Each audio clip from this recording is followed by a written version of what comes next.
it's very easy to organize a training activity so that you can drive the brain in a refining or improving direction that strengthens your ability or that degrades it. So, for example, we relatively rapidly saw that in an animal or a human, we could take something like the effective use of the hand and beautifully elaborate it and improve its powers. Or we could change the form of training and very, very rapidly turn the hand into a useless claw. I could take any one of you and I could relatively rapidly refine the accuracy with which you hear what I say. I could take any one of you and within an equivalent period of time degrade your ability to understand and ultimately completely destroy your ability to understand what I say.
And I learned this truth, that what happens in your life is what you believe will happen. And what we really need in life is a coach who will give us the self-belief to do what's extraordinary. In 1954, I was age 5, and at that time the goal was for a person to run the mile in under 4 minutes. There were two major competitors, Bannister on the left and John Landy on the right. And as you can see, Bannister was the first, and John Landy was the second runner to break the 4-minute mile. But the question is, why was Bannister the first when Landy was perhaps the better athlete? And during that time, John Landy, in a period of 2 years, ran the mile in 4 minutes and 2 seconds on 7 occasions. And this is what he concluded.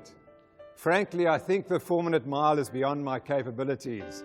2 seconds may not sound much, but to me it's like trying to break through a brick wall. Someone may achieve the 4-minute mile the world is wanting to desperately, but I don't think I can. And once you say, I don't think I can, that will be the outcome. So Roger Bannister on May the 6th, 1954, broke the world record. And 46 days later, John Landy ran 3 seconds faster than he'd ever run in his life before. And what was the difference? The difference was that Bannister had a coach who believed in him, and Landy was self-coached.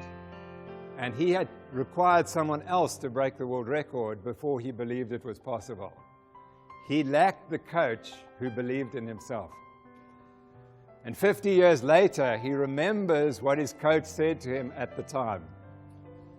The crucial thing that he said was, well, I think you can run a 3:56 mile. If he believed that, I hope he did. It certainly was a helpful comment.